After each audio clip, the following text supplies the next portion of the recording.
Assalamualaikum warahmatullahi wabarakatuh. Pada kesempatan ini melanjutkan kembali materi tentang materi himpunan. Assalamualaikum warahmatullahi wabarakatuh. Pada kesempatan ini kita akan belajar terkait dengan materi hari ini adalah diagram Venn. Diagram Venn sebenarnya sudah kita pelajari dari sekolah, dari SMP, SMA, hingga ke perguruan tinggi. Jadi tujuannya kita belajar diagram Venn ini yaitu untuk memudahkan kita dalam membentuk logika matematika, dalam membentuk logika prosedur cara berpikir yang kemudian akan diimplementasikan dalam kode-kode atau bahasa program. Jadi diagram Venn di sini misalkan terdapat himpunan semesta, yaitu di pojok kiri ini kita berikan penamaan dengan melambangkan huruf U atau U besar dengan mengindikasikan atau kita merepresentasikannya sebagai himpunan semesta atau universal. Ya. Kemudian terdapat dua himpunan, yaitu terdapat dua buah lingkaran. Misalkan kita buat dua buah lingkaran. Lingkaran A ini merupakan himpunan A dan lingkaran B ini merupakan himpunan B. Yang mana kedua buah lingkaran ini memiliki keanggotaan atau memiliki elemen masing-masing dari himpunan A dan himpunan B. Jadi elemen yang ada pada himpunan A itu ada 4 elemen atau ada 4 unsur, sedangkan elemen yang ada pada himpunan B terdapat 4 unsur, tetapi nilai elemen dari masing-masing himpunan ini berbeda.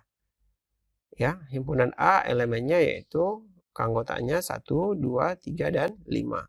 Sedangkan himpunan B keanggotaannya yaitu 2, 5, 6, dan 8. Ya, ada nilai yang berbeda dan ada nilai yang sama yang terdapat pada kedua buah himpunan.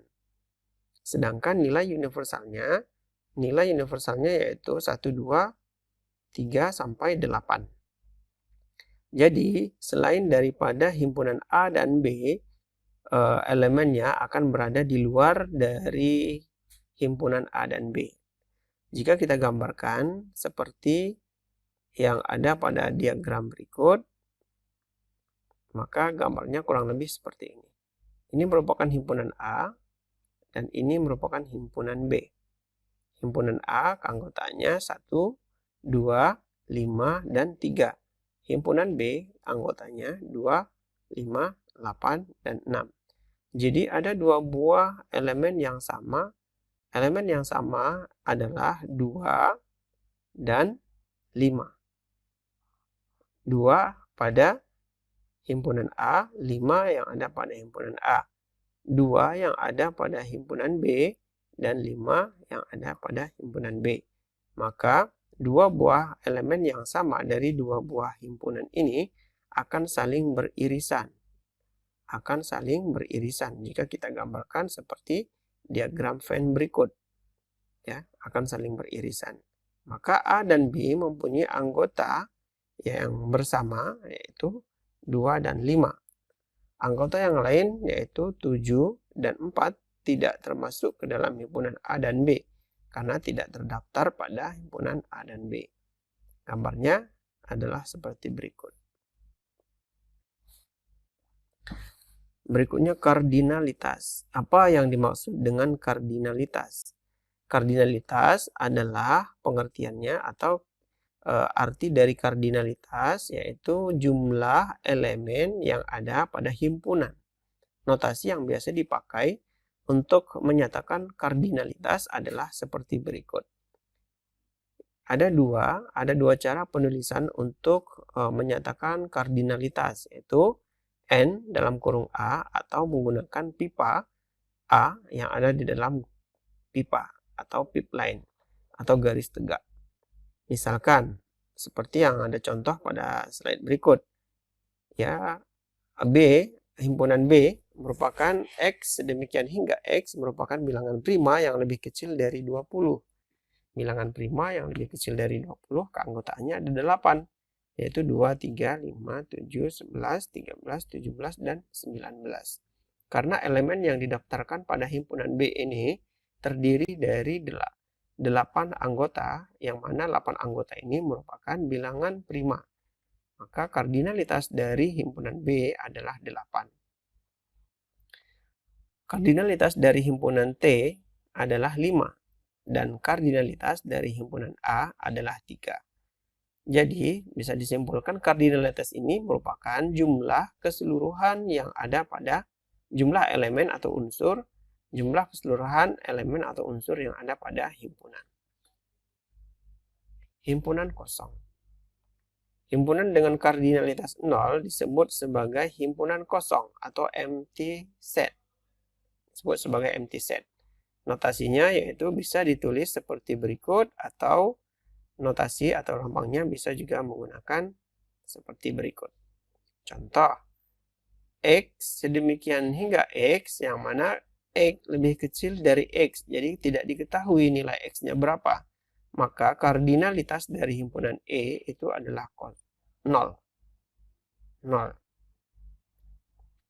Orang Indonesia yang pernah ke bulan, maka karena tidak ada pembuktian bahwa orang Indonesia pernah pergi ke bulan, maka kardinalitas dari P ini adalah 0. X sedemikian hingga X adalah akar persamaan kuadrat X kuadrat ditambah 1 sama dengan 0. Maka nilai kardinalitas A adalah 0.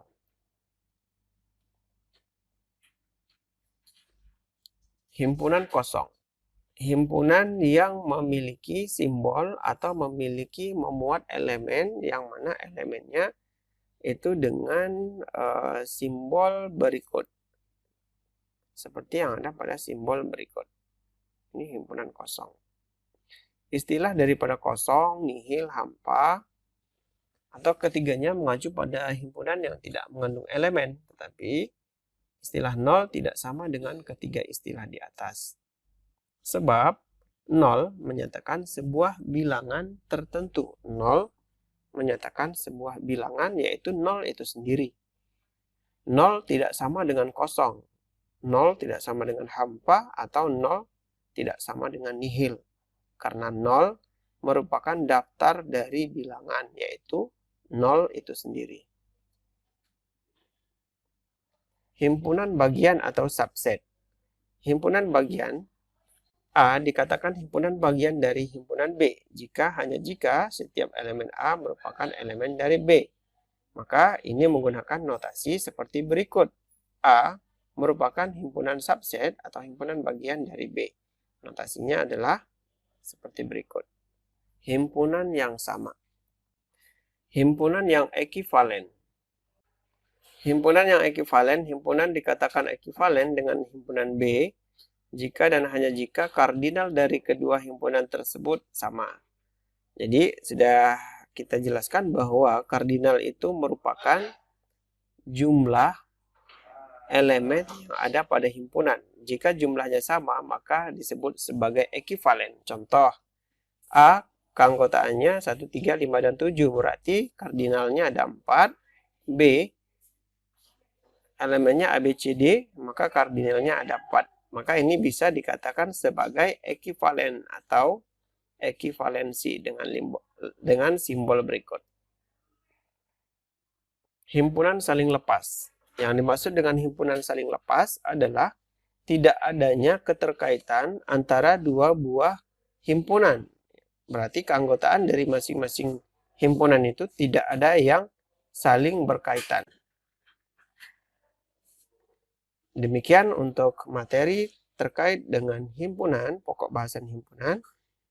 Jika ada pertanyaan, nanti kita diskusikan di kolom komentar. Assalamualaikum warahmatullahi wabarakatuh.